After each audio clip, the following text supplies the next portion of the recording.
नमस्कार। आप सभी को छठ पूजा की हार्दिक शुभकामनाएं। ब्रह्मा जी ने सृष्टि की रचना के लिए स्वयं को दो भागों में बांटा, जिसमें दाएं भाग में पुरुष और बाएं भाग में प्रकृति का रूप सामने आया। ऐसा माना जाता है कि सृष्टि की अधिष्ठात्री प्रकृति देवी के एक अंश को देवसेना कहा जाता है। प्रकृति का छठा अंश होने की वजह से देवी का एक नाम सृष्टि भी है, जिन्हें छठी मैया के नाम से भी जाना जाता है। बहुत समय पहले की बात है। स्वयंभू मनु के पुत्र राजा प्रियव्रत एक बहुत ही धर्मात्मा, न्यायप्रिय और प्रजावत्सल राजा थे। उनकी रानी का नाम मालिनी था। राजा के पास धन, वैभव, यश, सम्मान, विशाल राज्य सब कुछ था। किसी बात की कोई कमी नहीं थी। राजा और उनकी पत्नी हमेशा परेशान रहते थे क्योंकि उनकी कोई संतान नहीं थी। वे सोचते धन, राज्य, सम्मान सब कुछ व्यर्थ है अगर हमारी कोई संतान ही नहीं है।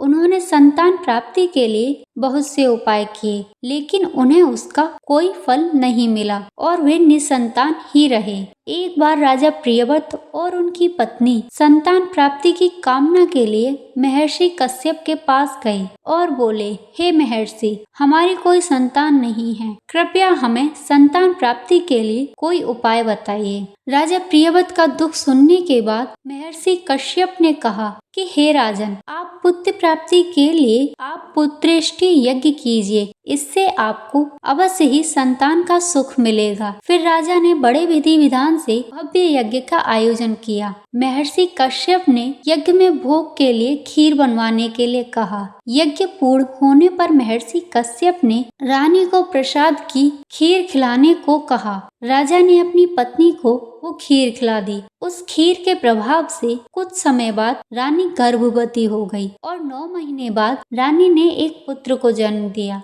लेकिन दुख की बात तो यह थी कि वह मृत पैदा हुआ था। यह देख राजा और उनकी पत्नी अधिक दुखी हो गई। इसके बाद राजा प्रियव्रत अपने मृत पुत्र को शमशान ले गए और पुत्र वियोग में आत्महत्या करने का प्रयास करने लगे। उसी समय शमशान में एक देवी प्रकट हुई। देवी ने राजा प्रियव्रत से कहा कि मैं ब्रह्मा की पुत्री देवसेना हूँ और सृष्टि की मूल प्रकृति के छठे अंश से उत्पन्न होने की वजह से मुझे सृष्टि कहा जाता है। मुझे अपनी चिंता की वजह बताओ। फिर राजा ने अपनी सारी व्यथा देवी से कही। राजा का दुख सुनने के बाद षष्ठी देवी ने राजा प्रियव्रत से कहा कि अगर तुम विधि पूर्वक मेरी पूजा करोगे और दूसरों को भी मेरी पूजा के लिए प्रेरित करोगे तो मैं तुम्हें अवश्य ही पुत्र प्राप्ति का वरदान दूंगी। देवी के आदेश के अनुसार राजा ने कार्तिक मास के शुक्ल पक्ष की षष्ठी तिथि को व्रत रखा और विधि पूर्वक षष्ठी देवी की पूजा की। साथ ही अपनी प्रजा को भी षष्ठी देवी का पूजन करने के लिए कहा।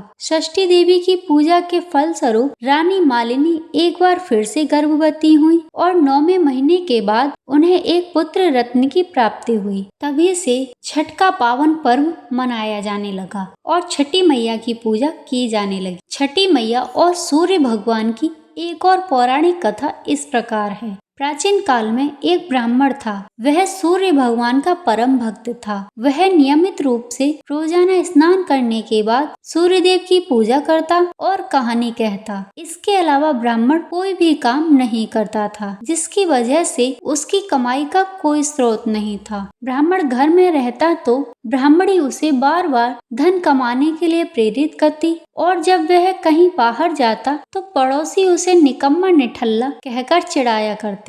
इस तरह सबके ताने सुन सुनकर ब्राह्मण परेशान हो गया। एक दिन ब्राह्मण सुबह सुबह नहा धोकर अपने पूजन की सामग्री लेकर जंगल में चला गया और वहां पर एक सूखे पीपल के पेड़ के नीचे बैठकर पूजा पाठ करने लगा। पूजा करने के बाद ब्राह्मण ने सूर्य भगवान की कथा कही और पीपल के वृक्ष के पास ही एक तालाब था, वहां से जल लाकर सूर्य देव को जल अर्पित किया। ब्राह्मण ने जब सूर्य देव को जल अर्पित किया तो वह जल बहकर पीपल के पेड़ तक पहुंच गया, जिससे सूखा पीपल का पेड़ हरा भरा हो गया। और फिर भगवान सूर्य देव साक्षात प्रकट हुए और ब्राह्मण से कहने लगे कि ब्राह्मण, मैं तुमसे अत्यंत प्रसन्न हूँ। तुम्हें जो भी वरदान मांग रहा है सो मांग लो। ब्राह्मण ने जब वह आवाज सुनी तो वह पीपल में भूत होने के डर से भयभीत हो गए। नियमित रूप से जब भी ब्राह्मण सूर्य देव को जल अर्पित करता, उसे वही आवाज सुनाई देती। इसी चिंता में ब्राह्मण बहुत कमजोर हो गया। जब कई दिनों तक ब्राह्मण घर नहीं पहुंचा, तब ब्राह्मणी उसे खोजते हुए जंगल में पहुंच गई और ब्राह्मण की यह अवस्था देखकर वह भी चिंता में आ गई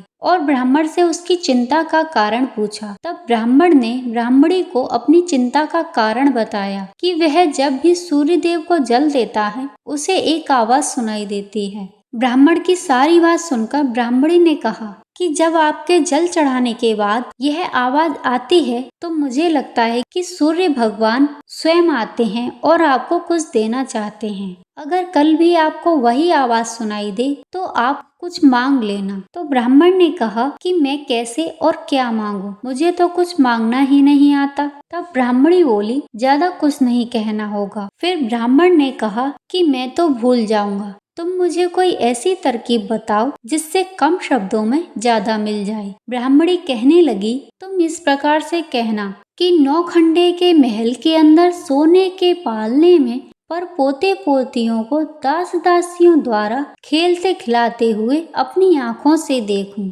इस प्रकार हमें लंबी उम्र मिल जाएगी और महल में बेटे परपोते बहुएं धन सब कुछ मिल जाएगा। ब्राह्मण यह सुनकर कहने लगा कि मुझे तो कुछ समझ में नहीं आया। तो ब्राह्मणी कहने लगी कि धन होगा तभी तो सोने का पालना, दास दासियां होंगे, आंखें घुटने ठीक होंगे तभी तो अपनी आंखों से पोते पोतियों को सोने के पालने में झूला झूलते देख सकेंगे, बेटे और बहू होंगे तो ही परपोते के दर्शन होंगे। यह सुनकर ब्राह्मण ने कहा कि ठीक है, अब मुझे सब कुछ समझ में आ गया। दूसरे दिन जब ब्राह्मण ने स्नान पूजा पाठ करके सूर्य देवता को अर्घ्य दिया, तो वही आवाज आई। ब्राह्मण ने वैसा ही कहा जैसा कि ब्राह्मणी ने समझाया था। तब सूर्य भगवान ने कहा कि तुम देखने में तो भोले भाले लगते हो, पर तुमने तो एक बार में ही सब कुछ मांग लिया। तुमने जो भी मांगा है वह तुम्हें अवश्य मिलेगा। उसके बाद ब्राह्मण की झोपड़ी महल में बदल गई और थोड़े ही समय में सारी प्रजा उसके गुणगान करने लगी।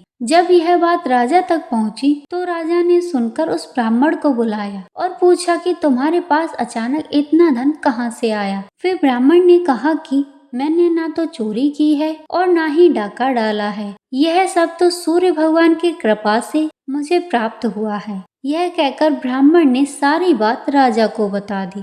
तो राजा ने कहा कि ब्राह्मण देवता मेरे पुत्र नहीं हैं, अब तुम मुझे बताओ कि मुझे क्या करना चाहिए। इसके बाद ब्राह्मण ने राजा को सूर्य भगवान की पूजा विधि बताई। राजा ने वैसा ही किया। के घर 10वें महीने में सुंदर पुत्र ने जन्म लिया।